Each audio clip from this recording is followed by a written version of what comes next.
My name is Teresa, and I am 34 years old. 8 years. That is how long I poured my heart into a marriage I thought was built on love. I was sitting in a meeting at my office in Austin when my phone buzzed with a text message that would shatter everything I believed. My husband divorced me through a screen. He emptied our bank account and vanished. But here is the thing. Derek had no idea what I had been quietly preparing for months. Before we begin, let me know where you are watching from today. Hit that like button and subscribe so you do not miss what happened when the bank called him the next morning. I still remember the exact moment I met Derek. It was 9 years ago at a small coffee shop on South Congress Avenue here in Austin. I had just been promoted to senior financial analyst at a growing tech company downtown, and I decided to celebrate with my favorite latte and some quiet time with my laptop. The cafe was crowded that Saturday morning, and I barely noticed the tall man with messy brown hair trying to squeeze past the narrow gap between tables. Then it happened. His elbow caught the edge of my table and sent his entire iced coffee cascading across my keyboard. I watched in horror as the brown liquid seeped into the keys. My presentation for Monday was on that laptop. 3 weeks of work potentially destroyed in seconds. I looked up ready to unleash my frustration, but Derek's face stopped me. He looked absolutely mortified. His cheeks flushed red, and he started apologizing so profusely that people at nearby tables turned to stare. He grabbed napkins from every dispenser within reach and dabbed helplessly at my laptop while muttering about how clumsy he was. There was something endearing about his panic, something genuine. When he finally calmed down enough to form complete sentences, he insisted on giving me his phone number so he could pay for any repairs. He said he was a freelance graphic designer, and he understood how devastating it would be to lose work files. We exchanged numbers, and I honestly expected that to be the end of it. But Derek called the next day, and the day after that. First, it was to check on my laptop, which miraculously survived after drying out overnight. Then it was to ask if he could buy me a replacement coffee. Then dinner. Then another dinner. Before I knew it, we were spending every weekend together. Derek was everything I was not. I had always been the planner, the one who made spreadsheets for vacation itineraries and kept detailed budgets for every aspect of my life. My mother Linda used to joke that I came out of the womb with a calculator in my hand. But Derek lived in the moment. He was spontaneous and creative, and he saw beauty in chaos where I only saw disorder. Our differences felt complementary back then. He loosened me up, and I gave him structure.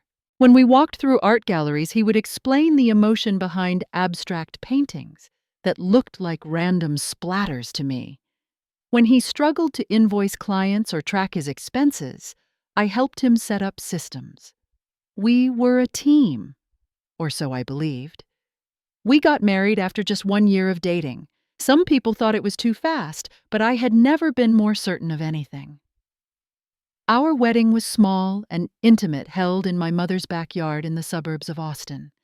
White string lights hung from the oak trees, and wildflowers filled mason jars on every table. It was simple and beautiful and exactly what we wanted. My mother pulled me aside before the ceremony. Her eyes held that worried look she gets when she is trying not to say something she thinks will upset me. She finally spoke. "Teresa, honey, are you sure about this? Derek is a sweet man, but he does not have stable work. What happens when you want to buy a house or have children?" I hugged her and told her not to worry. Derek was an artist, and artists needed time to build their careers. I made enough money for both of us, and that was fine with me. Love was not about keeping score.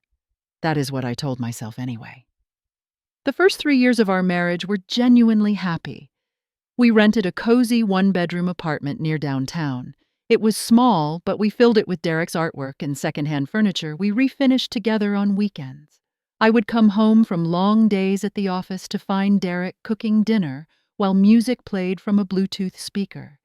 He would tell me about his latest design project, and I would share stories about office politics and quarterly reports. My career continued to climb steadily. I received raises and bonuses almost every year. My retirement account grew, my savings account grew, but Derek's freelance income remained unpredictable. Some months he would land a big project and we would celebrate with nice dinners. Other months he barely brought in enough to cover his own phone bill. I never complained.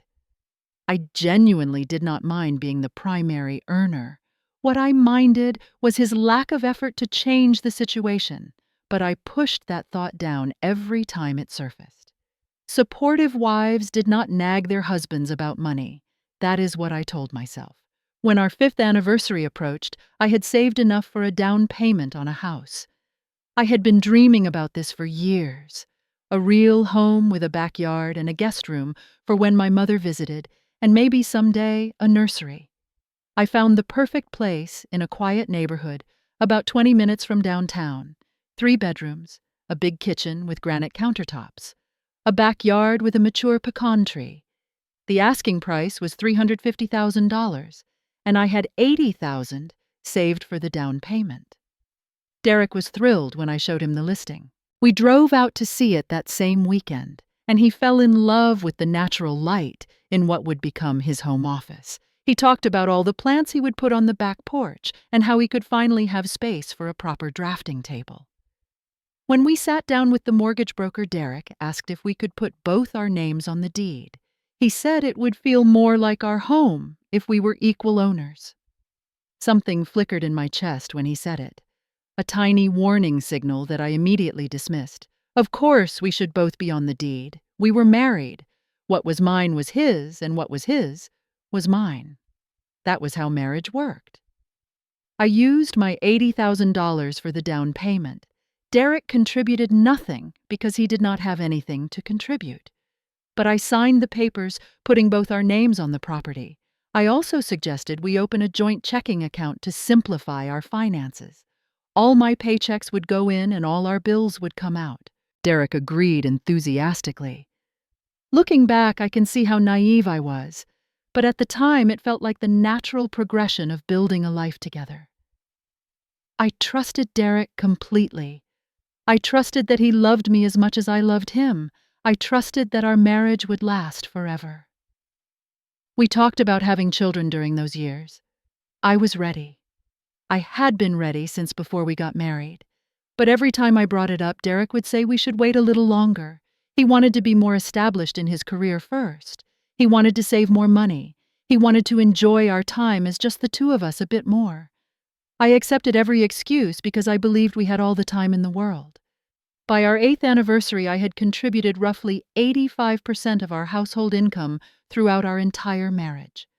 The joint account had grown to over $150,000. Our house had appreciated in value. On paper, we looked like a successful couple, building wealth together. But only one of us had actually done the building. I did not see it then.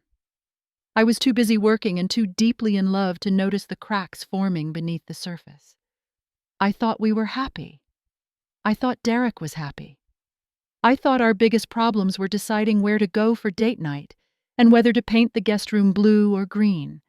I had no idea that everything was about to fall apart. The changes in Derek started about 18 months before the day I received that text message. It began but gradually that I almost missed it entirely. He came home one evening more animated than I had seen him in months. A startup company had hired him for a major rebranding project. This was the big break he had been waiting for. Months of work with a substantial paycheck at the end. He talked about it all through dinner, barely touching his food because he was too excited to eat. I was genuinely happy for him. This was what we had been hoping for. Finally, Derek would have the professional validation he craved. Finally, he would feel like an equal partner in our financial life. I told him how proud I was and suggested we celebrate with a nice bottle of wine. But as the weeks turned into months, something shifted. Derek started working longer hours, which made sense given the scope of the project. But he also started coming home later and later. Some nights he would not walk through the door until after 10. When I asked about his day, he gave vague answers. Fine, busy. You know how it is. I noticed other things too. His phone, which he used to leave lying around the house, was now always in his pocket or face down on the table. When it buzzed, he would glance at the screen and then quickly flip it over. Once I walked into his office and he slammed his laptop shut so fast that I actually jumped. I asked if everything was okay, and he laughed it off. "Just a surprise he was working on," he said. "Nothing to worry about." I wanted to believe him, so I did. The distance between us grew wider with each passing week. Our conversations at dinner became shorter. Derek stopped asking about my work. He stopped noticing when I got my hair cut or wore a new dress. When I suggested we go out for our usual Friday date night, he always had an excuse. Too tired. Too much work. Maybe next week. I tried to bring the spark back. I planned a surprise weekend getaway to a bed and breakfast in the hill country. I bought tickets to a concert by one of his favorite bands. I cooked elaborate meals and lit candles and wore the perfume he always said he loved. None of it worked. Derek went through the motions, but his mind was clearly somewhere else. The physical intimacy between us dried up almost completely. We went from making love several times a week to barely touching each other at all. When I tried to initiate anything, Derek would say he was exhausted or not feeling well. After a while, I stopped trying because the rejection hurt too much. I started to wonder what I had done wrong. Had I gained weight? Had I become boring? Was I too focused on work? I joined a gym and started waking up early to exercise. I read articles about how to keep the romance alive in long-term marriages. I bought new lingerie that sat unworn in my drawer. Nothing changed. My best friend Kendra came to visit one weekend about a year into this strange new phase of my marriage. Kendra and I had been friends since our freshman year at UT Austin. She knew me better than almost anyone, and she had always been honest with me even when I did not want to hear it. Derek was polite enough when Kendra arrived, but he made himself scarce for most of the visit. He claimed he had a deadline and spent hours locked in his office. When he did join us for meals, he barely spoke. He checked his phone constantly and excused himself twice to take calls he said were from clients. After Derek went to bed on Saturday night, Kendra and I sat on the back porch with glasses of wine. The night was warm, and the cicadas were singing their summer song. For a long time, neither of us said anything. Then Kendra turned to me with that look she gets when she is about to say something I will not like. Girl, I have seen that look before.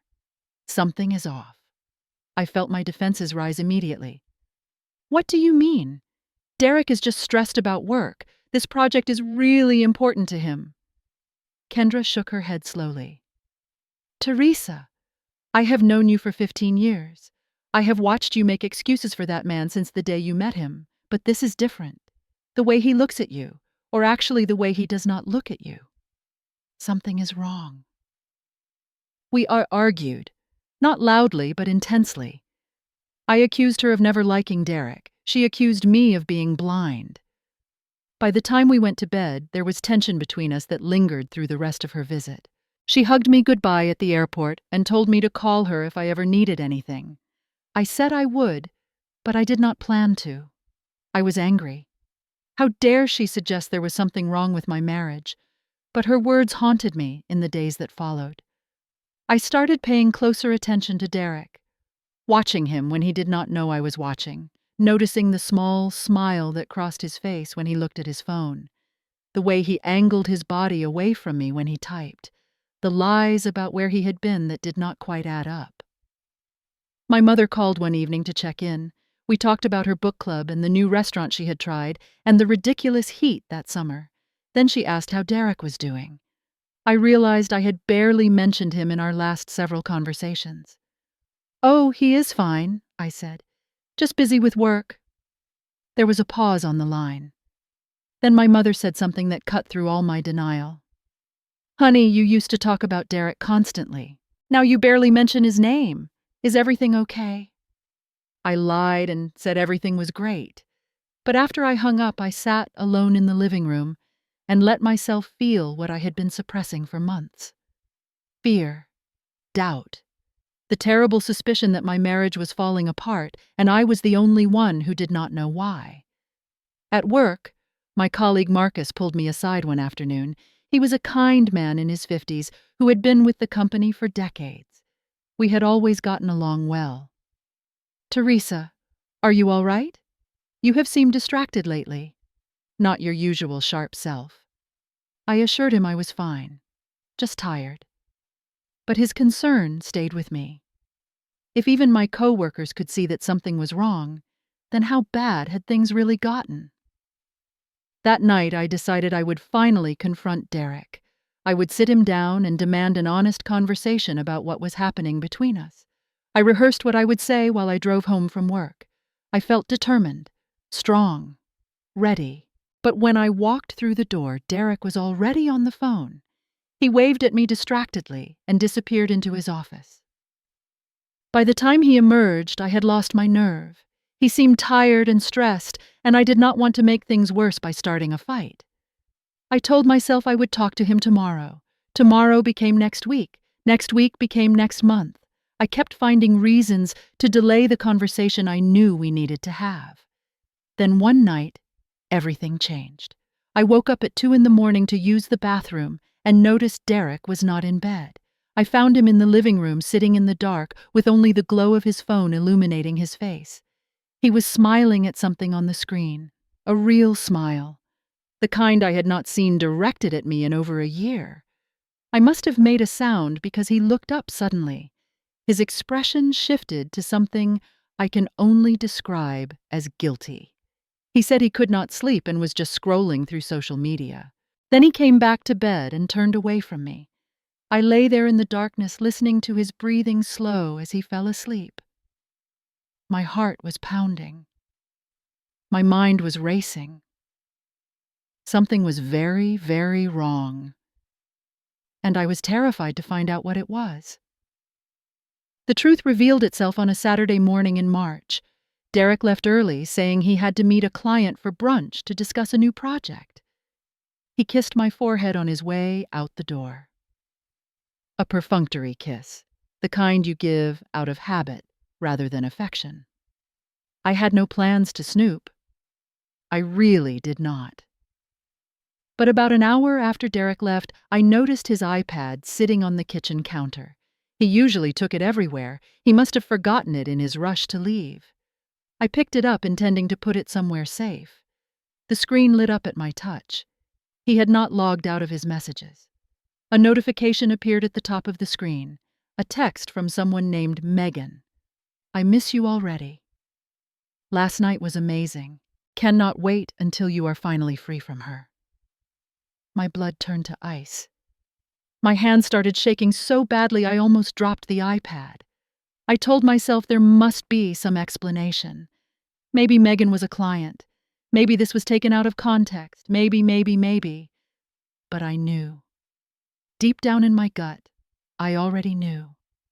I scrolled up through the messages. There were hundreds of them dating back almost a year. Flirtatious texts, explicit photos, plans to meet at hotels and apartments, declarations of love. I learned that Megan was 28 years old, a junior designer who worked on the same project Derek had been so excited about. Their relationship had started as a work friendship that quickly became something more. According to the messages, they had been sleeping together for 11 months. I read every single message, every nauseating detail of their affair. How Derek told her I was cold and distant. How he said our marriage had been dead for years. How he promised Megan they would be together as soon as he could get free from me. The lies were almost worse than the cheating itself.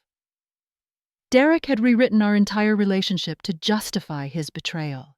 In his version, I was the villain, the workaholic wife who cared more about money than about him, the frigid woman who made him feel unwanted.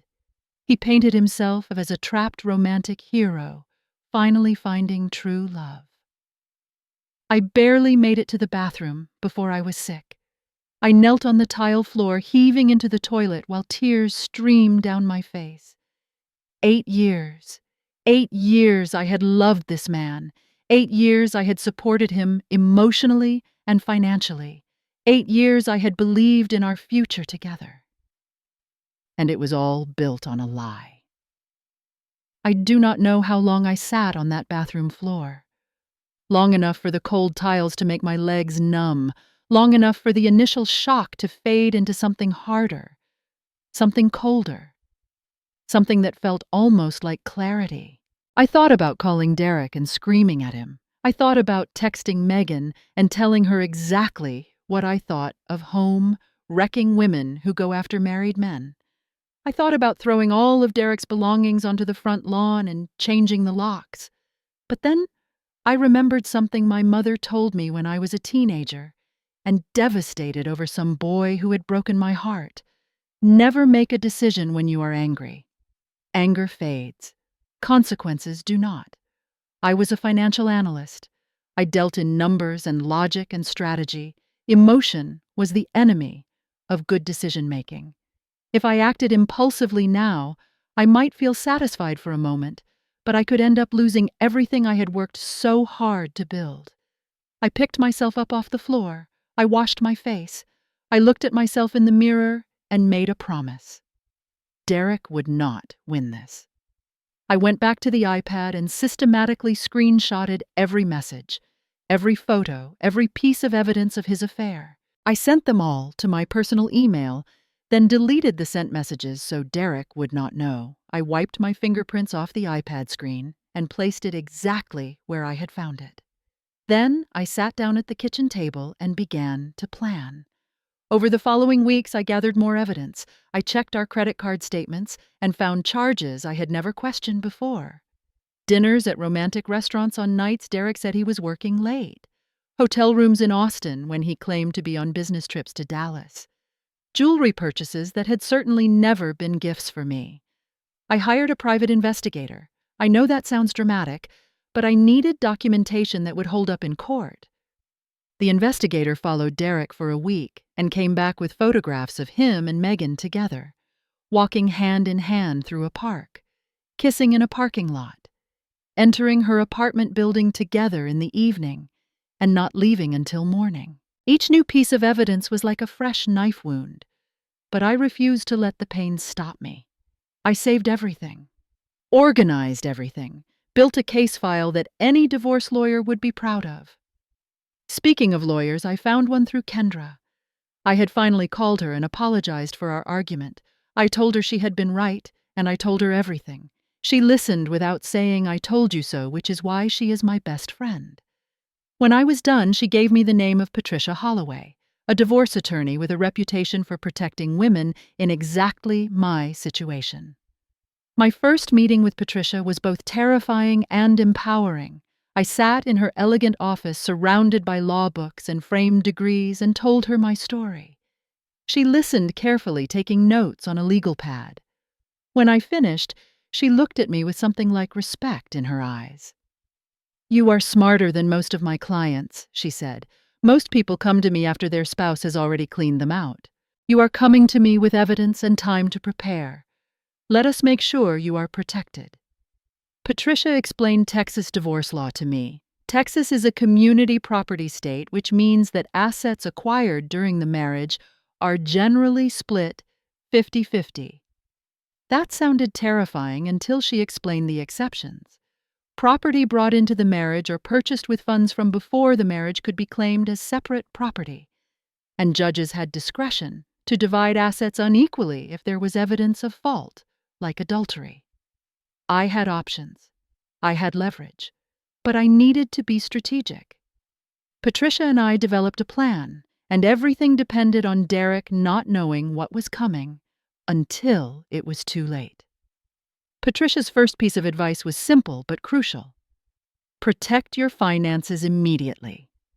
I opened a new bank account at a completely different bank from our joint account. I used a P.O. box address instead of our home address, so no statements would come to the house. I set up online-only correspondence. Derek would have no way of knowing this account existed. Then I began moving money. I had to be careful. If I transferred everything at once, Derek might notice and get suspicious. So I moved small amounts at a time. A few thousand here, a few thousand there. always with legitimate-looking descriptions like gift for mom or home repair fund. Over the course of 3 months, I transferred $120,000 from our joint account into my private account. I left only $30,000 in the joint account, enough that the balance would still look healthy to someone who only glanced at it occasionally, which is exactly what Derek did. I also gathered documentation about the house. I found the original bank statements showing that the $80,000 down payment came entirely from my personal savings I had accumulated before we were married. Patricia said this could be argued as separate property, which would affect how the house was divided in the divorce. The hardest part was the waiting. I had to continue living with Derek, eating dinner with him, sleeping in the same bed, pretending I did not know about Megan, pretending our marriage was normal. Some nights it took everything I had not to confront him. I would lie awake watching him sleep and imagine all the things I wanted to say. How could you do this to me? Was any of it ever real? Do you have any idea how much I sacrificed for you? But I kept my mouth shut. Every time I felt the urge to explode, I reminded myself of the end game. Patience now meant protection later. Then one night I discovered something that made the betrayal even worse. Derek came home late and went straight to bed without dinner. He said his stomach was bothering him. Within minutes he was snoring. His phone sat on the nightstand still unlocked. I should not have looked, but I could not help myself. I found a conversation between Derek and Megan from earlier that day. They were discussing their future together, but more importantly, they were discussing their plan to destroy mine. Derek had written it all out in chilling detail. He was going to divorce me at the end of the month. But first, he was going to empty our joint account and transfer everything to a personal account that Megan had opened for him. Then he would file for divorce and move in with her. By the time I realized what had happened, he would already have the money and I would be left with nothing but lawyer bills. She will not see it coming, he wrote. By the time she realizes, I will have everything. Megan had replied with a string of heart emojis and the words, "Cannot wait for our new life together, baby." I sat there in the dark, feeling something fundamental shift inside me. This was not just infidelity. This was calculated financial abuse. Derek was not leaving me for another woman. He was robbing me on his way out the door. Everything changed in that moment. I had been prepared to walk away with my dignity intact. Now I was prepared to fight. I screenshotted the entire conversation and sent it to Patricia immediately. She responded within minutes despite the late hour. "This is exactly what we needed," she wrote. "He just documented his own fraud. We have him." The next few weeks were a blur of preparation. Patricia drafted divorce papers that included every piece of evidence we had gathered, the photos from the private investigator, the credit card statements, the text messages, and now the explicit plan to steal from me. We prepared demands that would have seemed aggressive without the evidence. Full ownership of the house, retention of the funds I had already moved, a restraining order preventing Derek from accessing any remaining joint assets, spousal support to compensate for the years I had financially carried him. I also took one additional precaution. I called our bank and spoke directly with Mr. Thompson, the branch manager. I explained that I had reason to believe my husband might attempt to make unauthorized withdrawals. I asked him to place a fraud alert on our joint account. Any large transaction would trigger an immediate notification to me and a verification call to both account holders. Mr. Thompson was sympathetic. He had seen situations like mine before. He assured me the alert was in place and that he would personally oversee any flagged transactions. Everything was ready. All I had to do was wait for Derek to make his move. The days crawled by. Every morning I woke up wondering if today would be the day. Every time my phone buzzed, my heart would race. But Derek continued his routine, coming home late, being distant, texting Megan when he thought I was not watching. I lost weight from the stress. 5 pounds in 3 weeks. My clothes hung looser on my frame.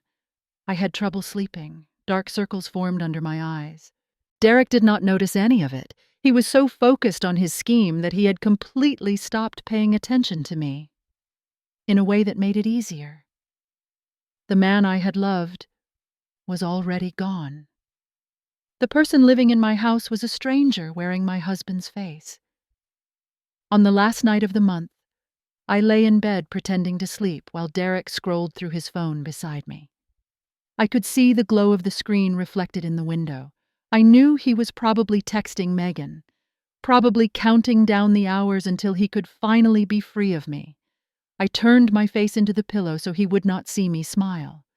Tomorrow, everything would change, but not in the way Derek expected. The morning of the last Monday in March started like any other. My alarm went off at 6:30. I showered and dressed in one of my favorite outfits, a navy blue blazer and matching slacks. Professional, put together, ready for battle. Derek was still in bed when I came downstairs. He mumbled that he was going to work from home today. I kissed his forehead the way I always did. It meant nothing anymore, but I needed to maintain the illusion for just a few more hours. "Have a good day," I said. "I will see you tonight." He grunted in response, already reaching for his phone before I had even left the room. The drive to work felt surreal. I remember every detail with strange clarity. The song playing on the radio, the way the morning sun hit the downtown skyline, the coffee I picked up from the drive-thru that I barely tasted.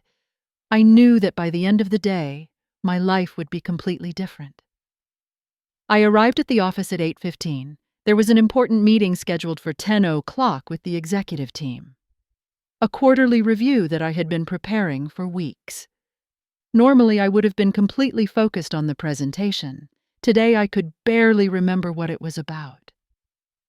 At 9:47, my phone buzzed. I looked down and saw Derek's name on the screen. Not a call. A text message, a long one. My hands trembled as I opened it. "Teresa, I am not going to pretend anymore. I have not been happy for years. I have been suffocating in this marriage, and I finally found someone who makes me feel alive again. By the time you read this, I have already emptied our joint account and moved my things out of the house. My lawyer will contact you about the divorce. Do not try to call me. There is nothing left to say. I hope someday you can understand, Derek." I read it 3 times. Each time the words hit differently. The first time disbelief. The second time rage. The third time a strange cold numbness. 8 years. He ended 8 years of marriage in a text message. He could not even look me in the face. Could not give me the basic human dignity of a conversation. He typed out the destruction of our life together on a phone screen like he was canceling a subscription. I excused myself from the meeting before it started. I told my manager I was not feeling well. She took one look at my face and did not ask any questions. I walked to the bathroom on shaking legs. I locked myself in a stall and finally let the tears come. Not pretty crying, ugly sobs that echoed off the tile walls. My whole body shook with the force of it. Even though I had known, even though I had prepared, even though I had evidence and lawyers and plans, the reality of it still hit like a physical blow. The man I had loved had thrown me away like garbage, without warning, without remorse, without even the courage to say it to my face. I cried until there was nothing left. Then I washed my face and looked at myself in the mirror. My eyes were red and puffy. My mascara had run. I looked like a woman whose world had just ended, but I did not feel like one. I felt angry, and anger was fuel. I pulled out my phone and checked the banking app. Just as Derek had promised, the joint account had been emptied. The balance showed exactly $30.42. Derek had withdrawn $29,970 in a single transaction. He thought he had gotten away with it. He thought that 30,000 was everything we had. He had no idea about the 120,000 sitting safely in my private account. I allowed myself a small smile. Then I called Patricia. He did it, I said, game on. Patricia was ready. She had been waiting for this moment as eagerly as I had. I will file our papers within the hour, she said. By tomorrow morning, Derek is going to realize he made the biggest mistake of his life. I left work early that afternoon. There was nothing I could contribute to any meeting in my current state. My manager told me to take whatever time I needed. The drive home was quiet. I did not turn on the radio. I did not call anyone. I just drove through streets that suddenly looked different. Everything looked different now, like I was seeing the world through new eyes.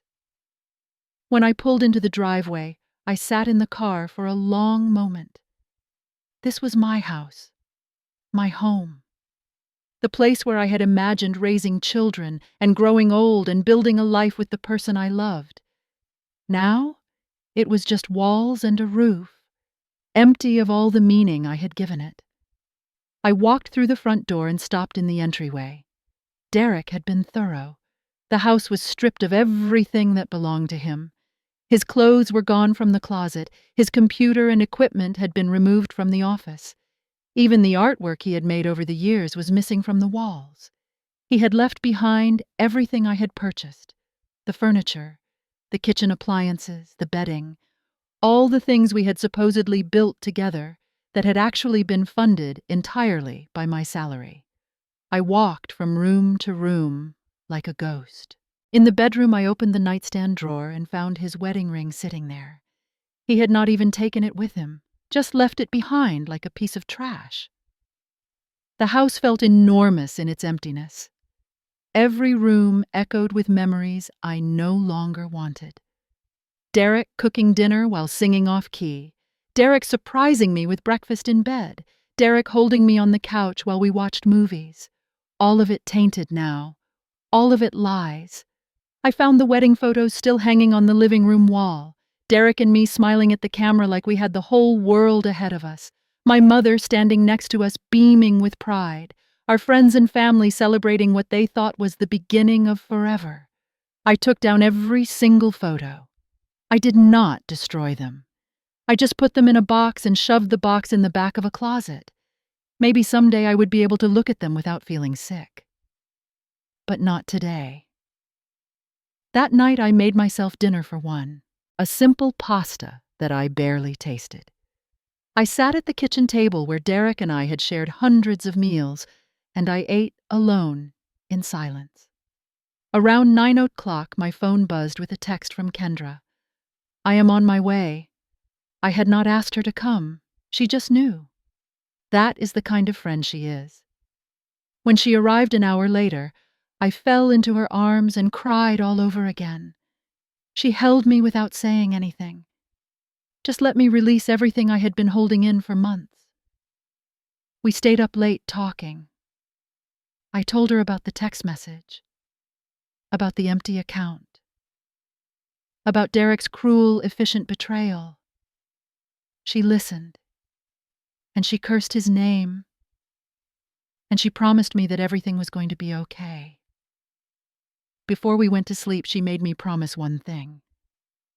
Tomorrow, she said. Tomorrow you are going to show him who he messed with.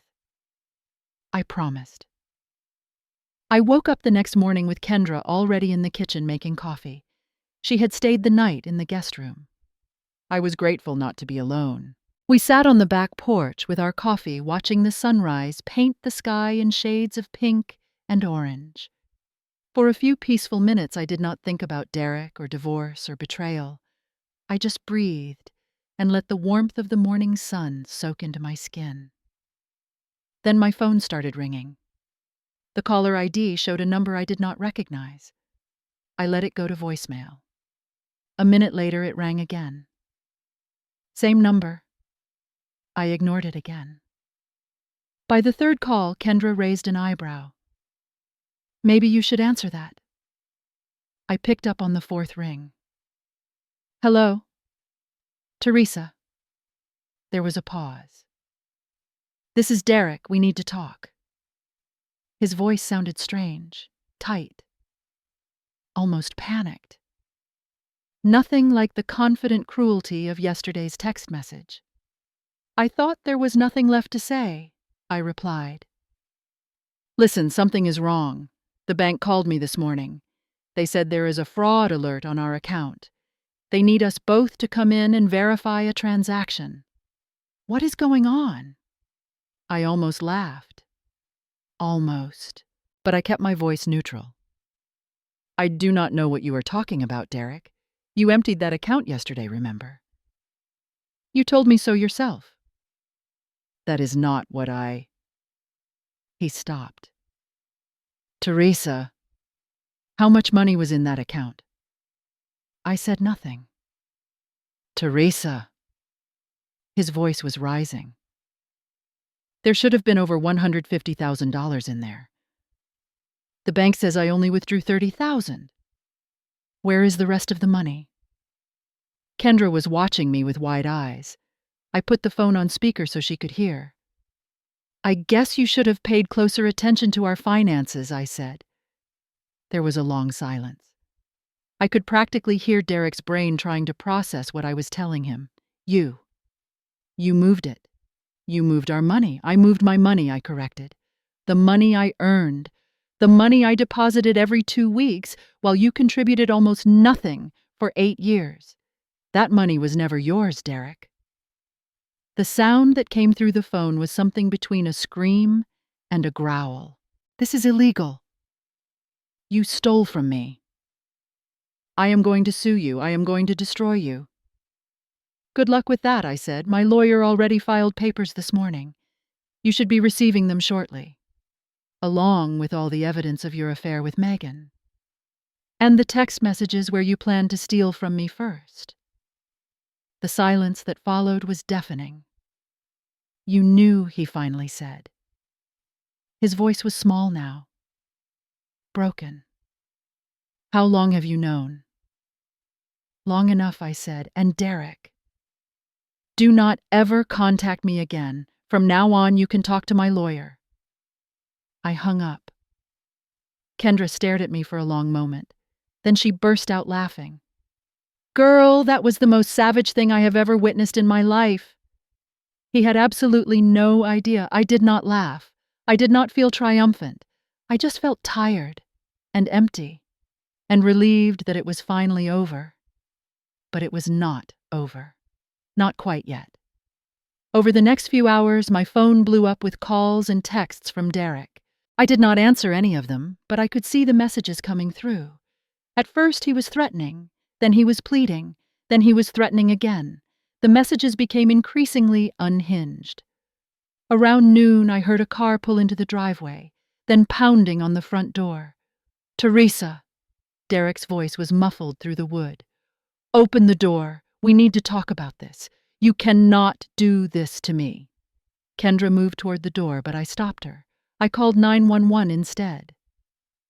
When the police arrived 10 minutes later, Derek was still on my porch. He had been pacing back and forth, yelling about how I had stolen from him and ruined his life. The officers were polite but firm. Derek did not live here anymore. He needed to leave. If he came back, he would be arrested for trespassing and harassment. I watched through the window as Derek was escorted to his car. He looked nothing like the confident, charming man I had married. His clothes were wrinkled, his hair was wild. His eyes had a desperate quality that might have made me feel sorry for him if I did not know what he had tried to do. As the police car pulled away, Derek turned and looked at the house one last time. Our eyes met through the window. I saw something in his face that I had never seen before. Fear. Good. That afternoon, Patricia called with an update. Derek had hired a lawyer, but the lawyer had already seen our evidence. The text messages where Derek planned to empty the account and leave me with nothing. The photos of him with Megan. The credit card statements showing months of affair-related expenses. Patricia said Derek's lawyer had strongly recommended that he accept a settlement rather than fight. In court, the evidence would destroy him. A judge would see a man who cheated on his wife and then tried to financially devastate her. No amount of legal maneuvering would make that look good. The settlement negotiations took a few weeks. Derek tried to fight at first. He claimed the house should be split 50-50. He demanded half of the money in my private account. He even tried to argue that my moving the money constituted theft. But the evidence was overwhelming. Derek had documented his own plot to steal from me. His lawyer could not spin that into anything sympathetic. In the end, Derek had no choice but to accept our terms. I kept the house. The $80,000 down payment was ruled separate property, and my ongoing mortgage payments gave me the primary claim to equity. Derek had to sign over his half of the deed. I kept the money, all $120,000 in my private account, plus the original $30,000 that Derek had tried to steal. The court agreed that my preemptive transfer of funds was justified, given Derek's documented intent to commit financial fraud. Derek was ordered to pay a portion of my legal fees. Not all of them, but enough to sting. He also lost Megan. I heard through mutual acquaintances that she left him within weeks of the divorce filing. Apparently, she was less interested in building a life with Derek. Once she realized he did not actually have any money, he had promised her a fresh start funded by my savings. When that fell through, so did their relationship. Derek ended up moving back to Dallas to live with his parents. His freelance business dried up once word got around about what he had done. It turns out clients do not want to work with someone who is publicly exposed as a cheater and would-be thief. I wish I could say I felt satisfaction watching his life fall apart, but mostly, I just felt sad. Sad for the years I wasted. Sad for the person I thought he was. Sad for the future we would never have together. 6 months after the text message, my divorce was finalized. I stood outside the courthouse holding the papers and feeling strangely light, like a weight I had been carrying for years had finally been lifted. I drove home to my house. My house. Just mine now. I stood in the driveway and looked at it with new eyes. The walls were the same. The roof was the same. But everything else had changed. This was no longer the place where my marriage died. This was the place where my new life would begin. Healing is not a straight line. I learned that in the months following my divorce. Some days I woke up feeling strong and independent, and grateful that I had escaped a man who never truly loved me. Other days I could barely get out of bed. I would lie under the covers crying over photographs I should have thrown away and wondering if I would ever be happy again. The hardest part was the loneliness. I had spent 8 years with Derek. He was the first person I talked to every morning and the last person I saw every night. Suddenly that rhythm was gone. The silence in the house was deafening.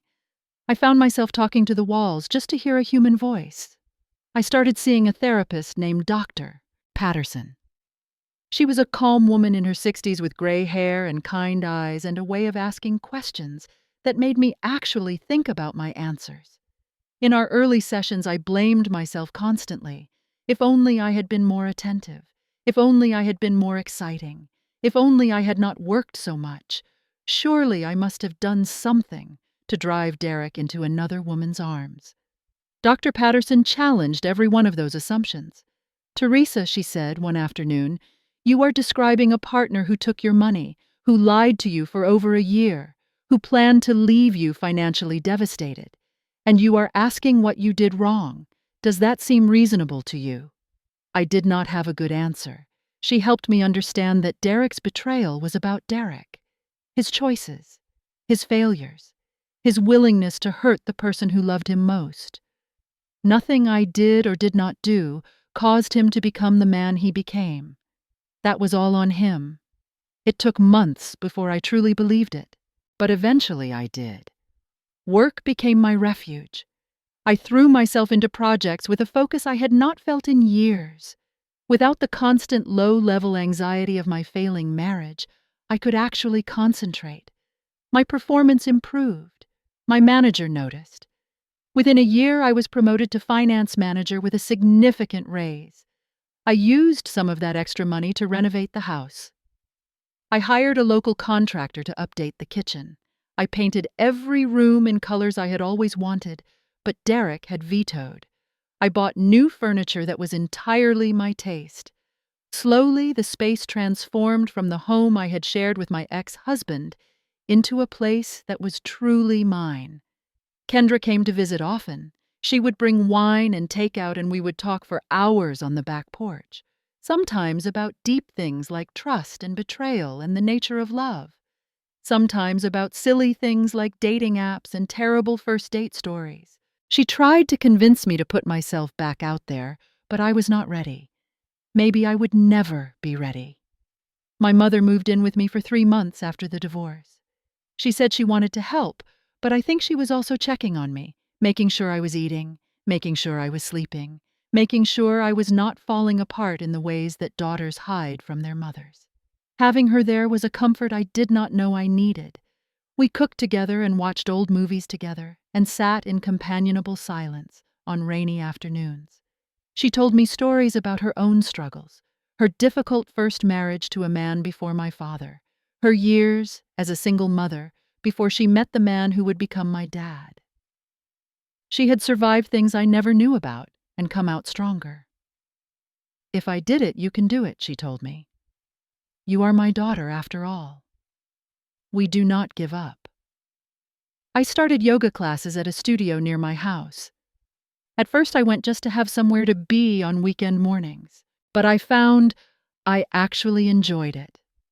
The breathing, the stretching, the focus on the present moment, rather than the past or future. For 1 hour, twice a week, I could empty my mind of everything except my body and my breath. I made new friends there, women of all ages and backgrounds who had found their way to the same studio for their own reasons. We started getting coffee after class, then brunch, then the occasional girls' night out. My social circle, which had shrunk during my marriage, slowly began to expand again. I also started writing, not professionally, just for myself. I bought a nice leather journal and began putting my thoughts on paper every night before bed. At first, the entries were full of pain and anger, pages and pages about Derek and Megan and the unfairness of it all. But gradually the tone shifted. I started writing about what I was learning, what I was grateful for, what I hoped for in the future.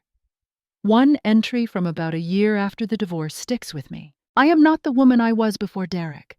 That woman trusted blindly, loved unconditionally, gave without expecting anything in return. That woman is gone, and I miss her sometimes.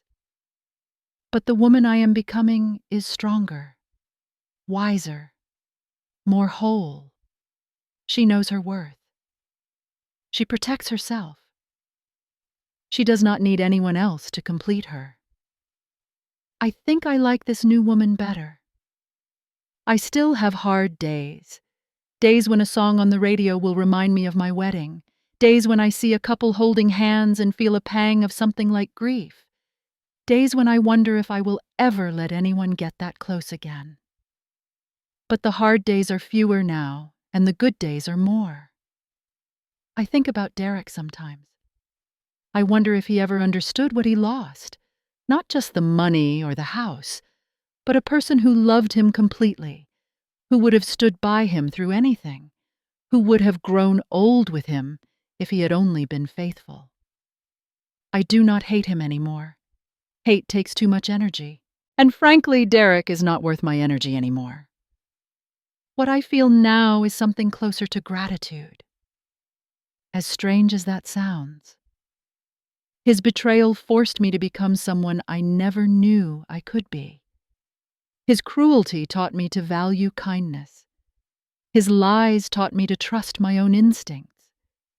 His attempt to destroy me only made me realize how strong I really am. The last time I heard anything about Derek was through a mutual friend about 2 years after the divorce. He was still in Dallas, still living with his parents, still struggling to rebuild his career and his reputation. Megan was long gone. He was alone.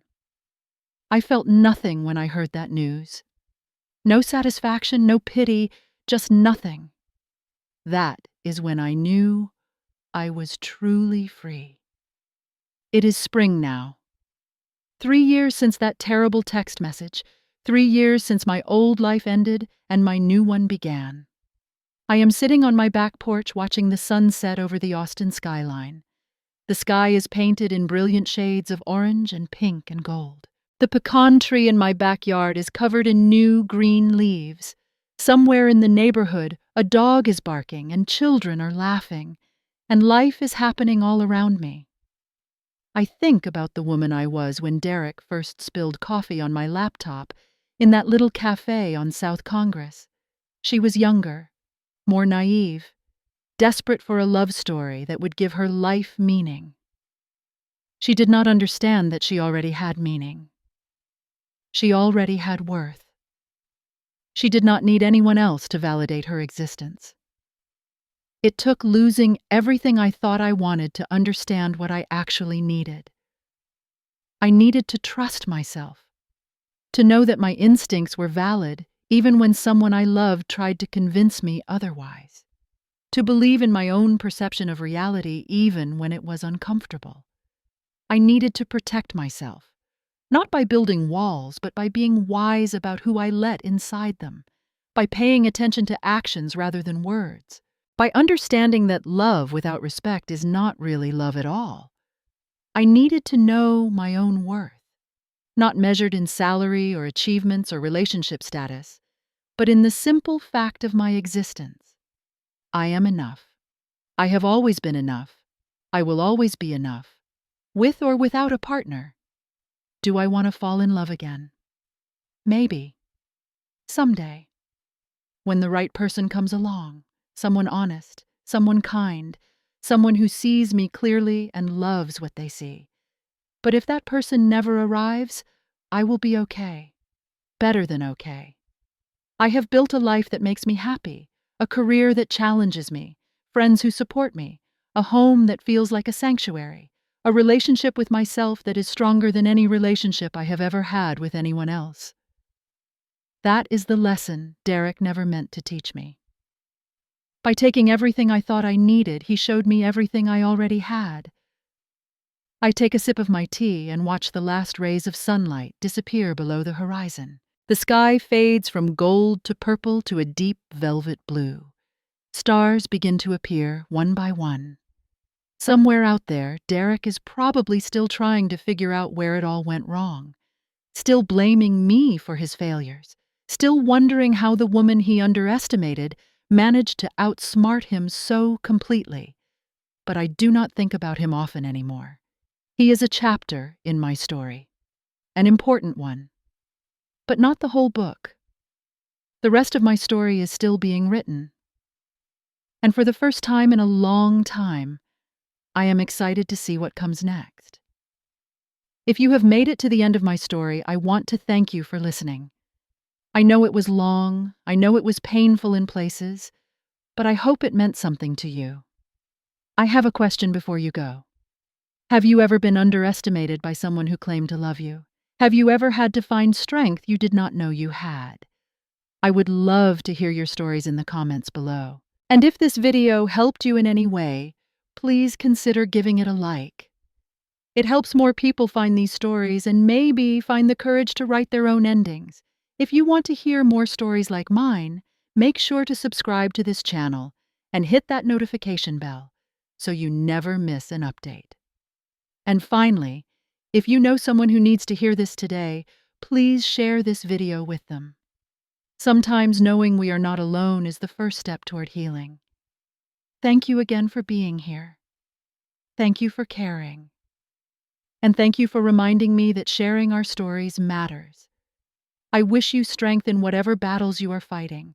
I wish you wisdom to know your own worth, and I wish you the courage to write the ending you deserve. Take care of yourselves. And remember, the best revenge is not revenge at all. It is living a beautiful life.